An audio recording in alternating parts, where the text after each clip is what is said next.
Iti sa saadan ti panawan, posible ang mapasaran intun umay abulan ti habagat season, sigon iti pagasa, bayat nga aging ga intun 2027 met ti epekto ti El Nino. Ngam apay nga ta, anapudot ladta ti panawan. Ada detalye ni Audrey Villana. Nakapasyar kayo kadin kailian, wano nakapaghuling hirit sa tag-init kayon? No saan pa'y mabalin nyo pa'y nga aramiden sakbay amalpas ti Mayo.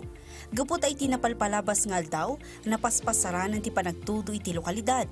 Sigun iti pag-asa, manamnama ang mapasaranan ti habagat season, wano rainy season intun umay a Hunyo.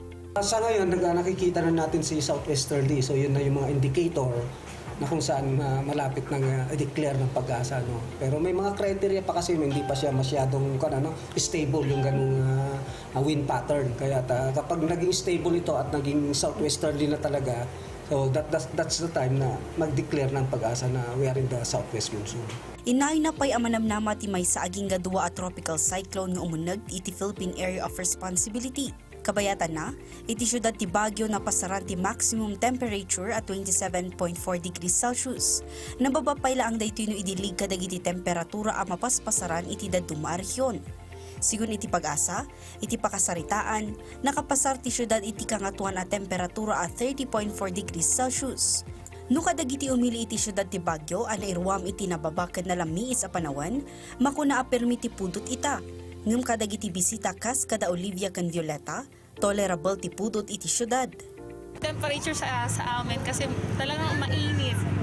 Para pagdating dito, okay lang, medyo may lamig. Kasi summer kaya pagdating namin dito, medyo nanibago lang. Pero yung init, tsaka yung mas mainit sa amin compared dito. Dito, malamig.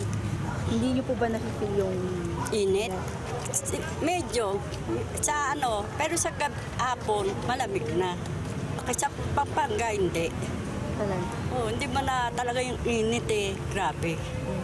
Itimot monitoring ti Weather Bureau iti sitwasyon ti El Nino ita May, June kan July ket adan iti 82%. Bayad nga inton August aging nga inton December, posible ang umatupay ti intensity ti El Nino a dumanon iti very strong El Nino.